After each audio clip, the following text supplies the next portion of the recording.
பாகம் 4 பிறப்பு மற்றும் தேடலின் புத்தகம். காண்டோ 4 தேடல் பக்கம் 379. ஆரம்பத்தில் அவள் பாதை, மக்கள் நிறைந்த நிலப்பரப்புகளின் வழியே வெகு தூரம் சென்றது. அரசுகளின் சிங்கப் பார்வைக்கும் மனிதனின் ஆரவாரமான நாடக அரங்கங்களுக்கும் அவள் அனுமதிக்கப்பட்டாள். வேலைப்பாடுகள் நிறைந்த சக்கரங்களைக் கொண்ட அவளது செதுக்கப்பட்ட தேர் ஆரவாரமான சந்தைகள் மற்றும் காவல் கோபுரங்கள் வழியே சீறிப் பாய்ந்தது. சிற்ப வேலைப்பாடுகள் கொண்ட வாயில்களையும் கனவு போன்ற உயர்ந்த முகப்புகளையும் வானத்தின் நீலமணியில் தொங்கிய தோட்டங்களையும் கவசமணிந்த காவலர்களுடன் கூடிய தூண்களைக் கொண்ட சபை மண்டபங்களையும் ஒரு அமைதியான திருவுருவம் மனித வாழ்வை கவனித்த சிறு கோயில்களையும் நாடுகடத்தப்பட்ட தெய்வங்கள் தங்கள் இழந்த நித்தியத்தை பிரதிபலிப்பது போலச் செதுக்கியது போன்ற கோயில்களையும் கடந்து சென்றது.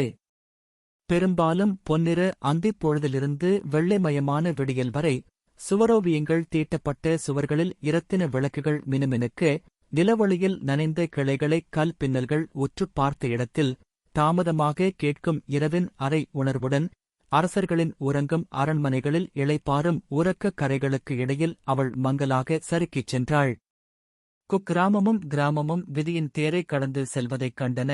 தன் குறுகிய கடந்து செல்லும் நாட்களின் பிழைப்புக்காக தான் உழும் மண்ணோடு வளைந்த வாழ்வியல் இல்லங்கள் அவை நிலையற்றவை.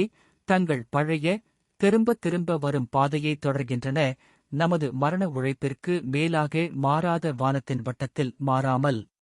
சிந்தனைமிக்க இந்த உயிரினத்தின் பாரமான நேரங்களிலிருந்து விலகி சுதந்திரமான துயரமற்ற வெளிகளுக்கு அவள் இப்போது திரும்பினாள், மனிதனின் இன்பங்களாலும் அச்சங்களாலும் இன்னும் கலங்காமல்.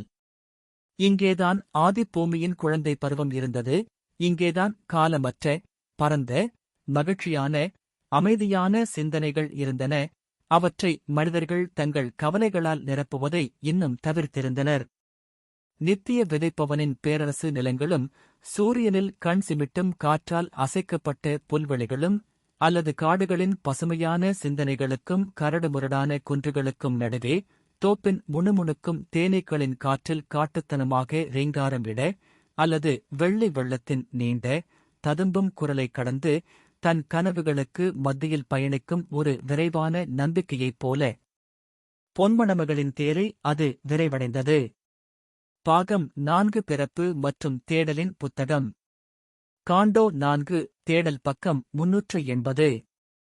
உலகின் பரந்த மனிதத்தன்மையற்ற கடந்த காலத்திலிருந்து நினைவுத் துண்டுகளும் காலத்தால் அழியாத எச்சங்களும் வெளிவந்தன.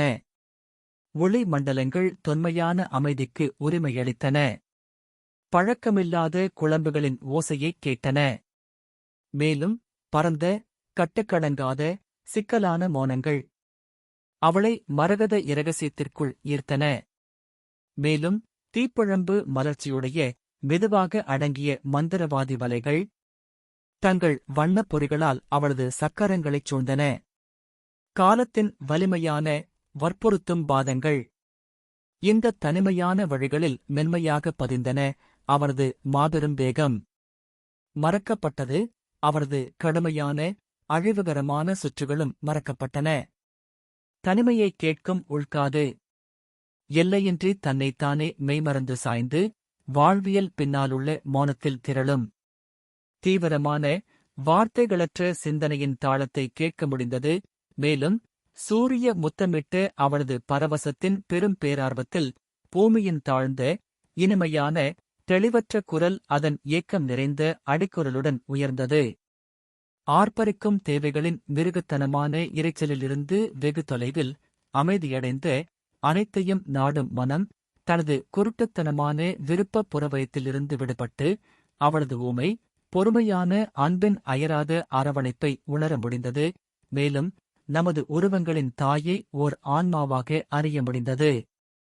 புலன்களின் வயல்களில் தடுமாறும் இந்த ஆன்மாவும் நாட்களின் சாந்தல் காயப்பட்ட இந்த உயிரினமும் அவளது பரந்த வெளிகளில் விடுதலையைக் காண முடிந்தது.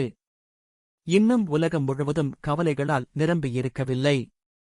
நமது தாயின் நெஞ்சு அவளது கடுமையான பகுதிகளையும் சிந்தனை ஆழங்களையும் தனிமையும் உத்வேகமும் நிறைந்த அவளது உருவமற்ற பரப்புகளையும் அவளது பரவசத்தின் மகத்துவங்களையும் நமக்காக இன்னும் பாதுகாத்து வந்தது. கலைநயமிக்க உதடுகளுடன் அவள் தனது குறியீட்டு மர்மங்களை பேணி வளர்த்தாள்.